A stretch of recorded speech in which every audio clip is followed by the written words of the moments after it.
Making this video to kind of explain what anime has taught me about art, and it's kind of to explain why I watch it in general. But first off, you should know that I do watch a lot of anime, like an unhealthy amount, because it's fun and cute and it's entertaining to watch, and sometimes the storylines are really great, like Sword Art Online. I really did enjoy that.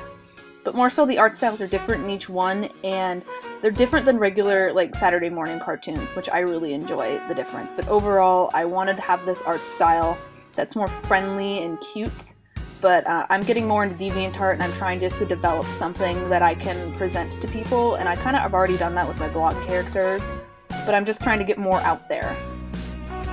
But the first thing that I learned about is the face shapes, and this is just from observation, but I learned that there are 3 pretty much average face shapes, and this is called cross-hatching, by the way, what I'm doing with the lines. But you have your front 3/4 and profile. See, I just know how to put the face on if I do this. But something I learned that is different is the male versus female shapes. As you can see, here is the male shape and this is the female shape. You can see that it's harder right here on the male shape because it's got a blockier face, but right here it's got a soft slope for a female, and they're different. And specifically when you draw a female from the shoulders to the top of the head, I drew this better, give me a second. It's a softer slope than a man. As you can see right here, the neck connects to the shoulders in this soft manner. So you can see here and right here, it's just softer, and men are more hard right there. It's so just graceful for a woman to be like that.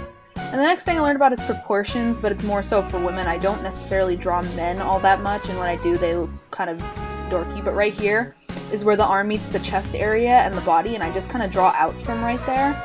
And that's just from observation on several different types of anime, and then I usually just draw the arms, and then like placeholders for hands if I'm going to do something, and then the legs. And you should know that the legs are generally the longest part of the female body.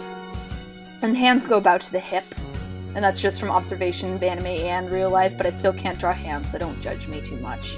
And the third is mouth styles, and you have your average smile, which I already knew about just in general, because, you know, you gotta have a mouth, and then your open smile with your teeth and your tongue a little bit, and then the sad face, or the sad smile.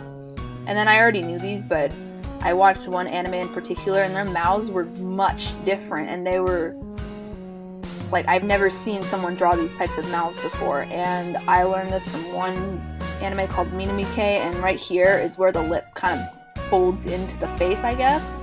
And I just learned that from one anime, which I thought that was really fascinating and interesting. But the fourth thing is kind of the biggest topic, is the hair, because every anime character has different hair, and everybody does. But if you draw a average face shape right here, kind of like the shoulders, and this is like a 3/4 view, so you have your average face, and then you kind of go out from the side, not necessarily the middle. If you do the middle, it looks kind of dorky. But the hair flows from this point right on the face, and this is the hair to frame the face. So you have kind of definition around the face, but then you go around behind the face, and that's kind of add depth to the face, and you can see it here, kind of it goes behind the initial face, and then you kind of just add, and this thing right here, I call it a wisp, and I learned this from one anime in particular, Lucky Star, and the main character had this really enormous, ridiculous one, and I kind of developed that for my character. And then going back to the hair, you kind of just add these lines, like direction lines, because the hair flows from here. And if you don't, then it looks kind of weird. And the next thing I learned was the eyes, and there's a basic way you can do that. You have your pupil and your iris, and that's just a regular circle, and then you do these lines around it, and depending on how open or how close you want, you kind of put that against more up and down, and those are lash lines. And then you have, hang on, I drew this better, you have your color, and I did it gray, and then just so you can see it, and then you have your pupil, and that's kind of not necessarily black, but it's a little bit darker than the initial color, and then you kind of add this to add depth, and then you can have these little shines. I just call them shines, but they're just light reflecting off the eye, so it looks a little more 3D. And that's your basic eye, and that's pretty much it for the eye. And for example, back to Minamike, this one character had these eyes I was really fascinated with because they were really different.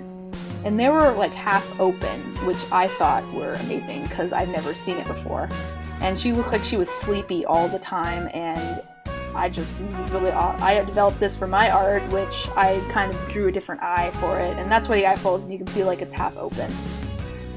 And at least for me, anime has helped develop my art style a little bit, and some people might be like, oh, anime, ooh, it's gross, but I've developed it into my own little art style, and it's kind of my own now, and it's not necessarily somebody else's work. I really enjoy watching anime in general, and I try to pick on new styles and techniques, but the storyline always gets me too. Like, I'll be crying at 3 a.m. in the morning on a weekend. But and besides anime in general, I watch these artists on YouTube, and they have different art styles, and if you really want to get into them, I recommend watching them. And most of them just do tutorials on like how to draw things, but Jaltoid in particular does a lot of flash animation, but they all have great tutorials and really helpful videos, and I've kind of grown off of them, and they've really influenced my art style too. And that's the end of this video. I hope it helps if you're an aspiring artist and just wanted to get out there in the art world. Thanks for watching, and feedback would be appreciated.